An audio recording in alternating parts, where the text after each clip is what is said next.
Сургууль тоглоом 7. Тоглоомын нэр мөнгөний мөхөлц. Зорилго тоглоомыг мөнгөөр идэвхжүүлж ялгах.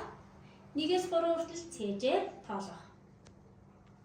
Тоглоомын хэрэглэх түн мөнгөний мөхөлдөс 1 удаагийн 5 ашиглана.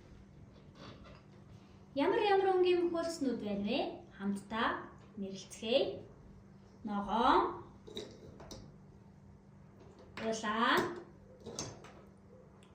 цагаан, цэнхэр.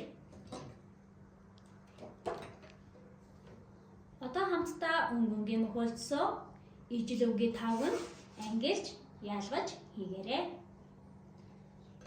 Цагаан өнгийн тавганд цагаан өнгийн мөхөлцнүүдийг хийцгээе. Ногоон өнгийн тавганд ногоон өнгийн мөхөлцнүүдийг хийгээрэй. Хөх өнгийн тавганд хөх өнгийн мөхөлцийг хийгээрэй. Улаан өнгийн тавганд улаан өнгийн мөхөлцийг хийгээрэй.